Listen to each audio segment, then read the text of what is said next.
Do you have a desire to move abroad but feel conflicted because family and friends are not supportive? Well, stay tuned because in this video, I am going to give you 5 tips to help you through this dilemma. Now, if you haven't already, subscribe to my channel and click that notification bell so that each time I upload a video about living abroad, moving abroad, or finding the confidence and courage to live life on your terms, you will be notified. My name is Patricia Brooks, and in 2018, I quit my job and I moved to the south of France from Richmond, Virginia. And I have been here ever since, and it's been a grand adventure filled with ups and some downs. And in this video, I'm going to share with you how you can start the planning and preparing process with more ease. And that is how to handle family and friends who might not be supportive. Now, this is not something that I struggled with, but I do help women in my group coaching and mentoring program work through this. So I do have some pointers here. So first off, the first thing I recommend that you do is that you know your why. Why do you want to move abroad? Why are you going to turn your life upside down for this dream? What core values will you be able to honor more fully when you're living abroad? Sometimes we think that, if I lived in this other place, then my life would be better. And we're actually running away from problems. And then we get to that new place and our problems are right there with us. But if we know what we are running toward, then things can be easier. And when we know what our why is, we can work through obstacles such as dealing with family and friends who aren't supportive more easily.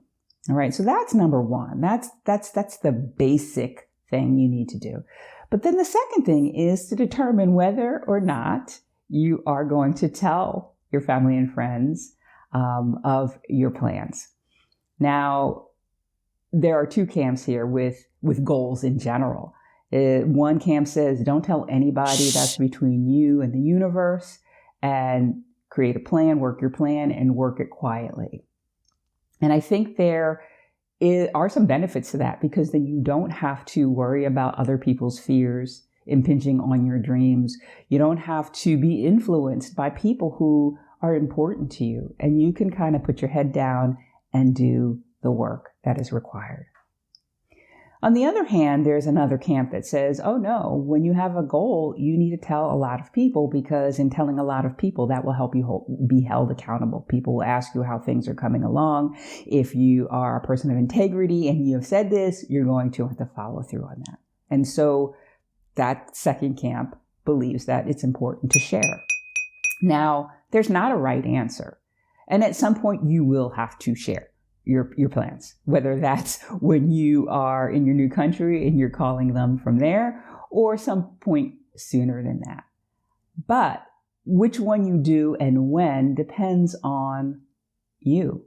You know your family and friends. You know probably where they stand on this. And if they don't, you can kind of ask some questions or share some ideas or thoughts about somebody you know who has moved abroad, or this YouTuber who has moved abroad, and kind of get a sense for where they stand. And you know yourself. You know how much you will be influenced by the opinions of your family and friends. And so that will inform whether or not you tell, or how soon you tell, and what you tell or not. So that is number 2, deciding whether or not you're going to tell early on or not. Number 3 is having a plan and a trigger for when you will divulge more information about your plan. So as I said, maybe you're calling them up from the foreign country that you've moved to, but most people aren't going to do it that way. Perhaps there is a point in your planning process that you feel you won't be able to move on or act on until you share your plans with your family and friends.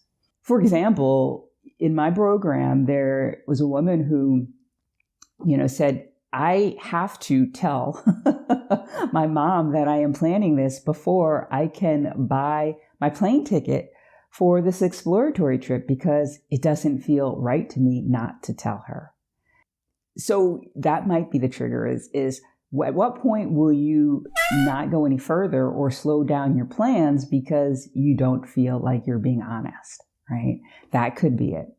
But knowing what that point is and then putting a plan in place for what that conversation looks like, what you want to say, how you want to respond, and how you're going to deal with what happens in that conversation after the conversation ends. Where are you going to get the support that you need if it doesn't go the way you would like it to? So those are the first 3 items I wanted to share with you. Know your why. Understand that. Understand whether or not you're going to tell family and friends early on or not. Number 3 is determining the timing of when you are going to divulge something about your plans, a little or a lot. Now, if you feel a bit conflicted about your desire to move abroad and maybe even feel a little bit of guilt about maybe leaving family and friends behind, click the like button. So the next items I want to share with you have to do with finding a safe support network to help you as you plan and prepare to move abroad. So you might decide that you want to share a little bit with a family member or friends or not, but having people who are in your court and who understand your desire to move abroad can be really instrumental in making it happen. I know when I moved abroad, my brother and my uncle were supportive, but they weren't there. They weren't living near me. And so I wasn't able to communicate weekly or even monthly about my plans. And so I found a couple of friends at work who were very supportive and in fact encouraged me and also helped me, to find property managers or do other things as I was making my plans. And that really helped to encourage and inspire me. And so I recommend, if there is somebody in your inner circle who you can confide in, who can keep a secret and can be supportive as you make your plans, that is really key. If you don't have somebody in your inner circles, there are other ways that you can find support. So if it's not a family member, the next thing you can do is you can look at online groups. Now, I say this with caution because I think it's important, vital that, number one, you know your why, right? I'm coming back to that, but also knowing your where, because some people in some online expat groups can have agendas, their own agendas about where is the best place to move. And so if you share where you want to move in these groups, some people might, say, well, why do you want to move there? You should move here. And that's not the kind of support that you need, right? It's not support at all, in fact. So knowing your why and your where can help you to say, okay, I'm going to join these groups online that are specific to the country I want to move to. And right there is a camaraderie because people are either living in those places already or want to move there. So they're very much like-minded.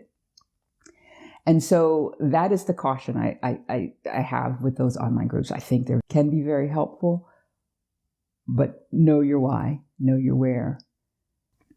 So those are the tips that I have for you to work through dealing with naysayers in your life, family and friends that don't get why in the world you'd want to move abroad, why in the world you want to move away from family and a support network. Know your why, to tell or not to tell. When are you going to tell?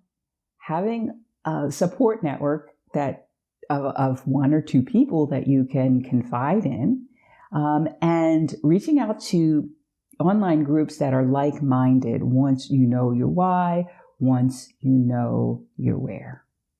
Now, I offer a group coaching and mentoring program for single women who want to make a move abroad, but would like some added support. And in this program, there is a private Facebook group, and we have weekly online group coaching sessions. So there is a lot of camaraderie there. So if this seems to be something that you would like to learn more about, I'm going to put a link in the description where you can sign up for a discovery session, and we can see if my program is right for you. That's all I have for you today. I will see you again next time. Bye for now.